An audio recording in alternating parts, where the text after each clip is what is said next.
നമുക്ക് അടുത്ത് ഒരു പ്രോബ്ലം കൂടി നോക്കാം. SLC ബുക്കിൽ സൈക്കിൾ ആൻഡ് ആംഗിൾസിൽ കൊടുത്തിരിക്കുന്ന ക്വസ്റ്റ്യൻ ഇതാണ്. In the picture below an equilateral triangle is drawn with vertices on a circle and two of its vertices are joined to a point on the circle. ഒരു circle, ഈ സർക്കിളിൽ ഒരു equilateral triangle, ഇതാണ് equilateral triangle ABC വരയ്ക്കുകയാണ്. ഇതിൻ്റെ vertices ഒന്ന് ഈ സർക്കിളിൻ്റെ മുകളിലായിരിക്കും. അപ്പോൾ ഇതിൽ നിന്ന് two of its vertices join at A point on the circle. ഈ ആംഗിളാണ് കണ്ടുപിടിക്കാൻ പറയുന്നത്. നമുക്കിപ്പോൾ ഈ ട്രിയാങ്കിളിനെ ABC എന്ന് വയ്ക്കുക, ഈ പോയിന്റ് O എന്ന് വയ്ക്കുക. വെച്ചിട്ട് നമുക്ക് ഈ O ആംഗിൾ എത്രയാണെന്ന് കണ്ടുപിടിക്കാം. അതാണ് ക്വസ്റ്റ്യൻ. ഇപ്പോൾ നമ്മളിത് എടുക്കുമ്പോൾ ഇതൊരു ഈക്വിലേറ്ററൽ ട്രയാങ്കിളാണ്. അപ്പോൾ ഈക്വിലേറ്ററൽ ട്രയാങ്കിളിൻ്റെ കണ്ടീഷനിൽ എല്ലാ ആംഗിൾസും ഈക്വൽ ആയിരിക്കും. ഇത് 60 ഡിഗ്രി, ഇത് 60, ഇതും 60 degree. All angles are 60 degree. Triangle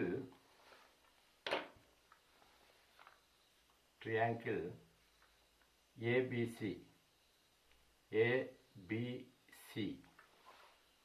is equilateral. So all angles are 60 degree. Okay, 60 degree ആയിരിക്കും. ഇപ്പോൾ അവർ പറയുന്നത് ഈ ആംഗിൾ നമ്മൾ കണ്ടുപിടിക്കണം. അങ്ങനെയാണ് ഇത് എത്ര ആയിരിക്കും എന്നുള്ളതാണ്. ഇപ്പോൾ നമ്മൾ ഇതൊരു ട്രപ്പീസിയം ആർ ക്വാഡ്രേറ്റർ ABCO എന്നെടുക്കുക. ABCO ഒരു ട്രപ്പീസിയല്ലേ ഇത്. അപ്പോൾ ഈ ആംഗിൾ എത്രയും നമ്മൾ കണ്ടുപിടിക്കണം. ഒരു സൈക്ലിക് ക്വാഡ്രിലേറ്ററിൽ സൈക്ലിക് ആയിരുന്നു, അതിൻ്റെ ഓപ്പോസിറ്റ് ആംഗിൾ രണ്ടും കൂട്ടുമ്പോൾ എത്ര വരണം? 180 ഡിഗ്രി വരണം. Angle ABC plus angle AOC that is equal to 180 degree വരും. ഇപ്പോൾ നമുക്ക് ആംഗിൾ B എത്ര? Angle ABC that is 60 degree plus angle AOC equal to 180 degree. Angle AOC ഇവിടെ വെച്ചിട്ട് ഇത് അപ്പുറത്ത് കൊണ്ടുപോവുക. 180 മൈനസ് 60 അപ്പോൾ എത്ര?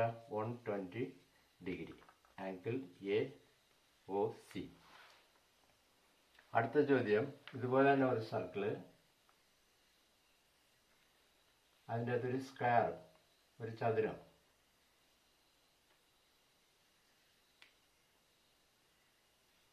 ഈ ചതുരത്തിൽ നിന്ന് രണ്ട് വെർട്ടിസസ് നിന്ന് ഒരു ലൈൻ വരച്ചാൽ ഇവിടെ ഒന്ന് ജോയിൻ്റ് ആണ്. അപ്പോൾ ഈ ആംഗിൾ എത്രയെന്ന് കണ്ടുപിടിക്കണം. ഇത് ABCD,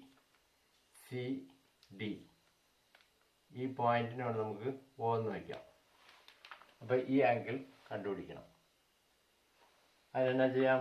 നമുക്കിപ്പോൾ ഇതൊരു സ്ക്വയർ ആയതുകൊണ്ട് എല്ലാ ആംഗിൾസും എത്രയായിരിക്കും? 90 ഡിഗ്രി ആയിരിക്കും. ഓക്കെ, ഇത് 90, ഇത് 90. അടുത്ത് ഇതിൻ്റെ ഡയഗണൽ, ഒരു ഡയഗണൽ വരച്ചാൽ ഇത് ഇതിനെ ബൈസെക്റ്റ് ചെയ്യും. സ്ക്വയർ ആയിരിക്കും, നമുക്ക് എല്ലാം ഈക്വൽ ആയിരിക്കും. അപ്പോൾ ഇത് ബൈസെക്റ്റ് ചെയ്യുമ്പോൾ ഇപ്പുറത്ത് 45 ഡിഗ്രി, ഇപ്പുറത്തും 45 ഡിഗ്രി വരും. അത് നമുക്ക് ഇപ്പോൾ ഈ ട്രപ്പീസിയം അല്ലെങ്കിൽ ഈ ക്വാഡ്രിലേറ്റർ എടുത്താൽ ഈ 4 സൈഡ്സ് ഉണ്ട്. ഇത് സൈക്ലിക്. അപ്പോൾ ക്വാഡ്രിലേറ്റർ ACOD എടുത്താൽ ഇതൊരു സൈക്ലിക് ആയതുകൊണ്ട് ഇതിൻ്റെ opposite angles equal to 180 degree. That means CAD, angle CAD plus angle COD angle COD, that is equal to 180 degree. Angle CAD എന്ന് പറയുന്നത് ഇത് ബൈസെക്ട് ചെയ്ത് 90 ഡിഗ്രി, ഇത് ബൈസെക്ട് ചെയ്യുമ്പോൾ 90/2, that is equal to 45 degree. So this part is 45 degree. Angle CAD 45 degree plus angle COD equal to 180. Okay, ഈ ആംഗിളിന് മാത്രം പഠിക്കുക. COD is equal to 180 minus 45. ഇപ്പോൾ 180 45 135. Angle COD is equal to 135. This angle is 135 degree. Okay.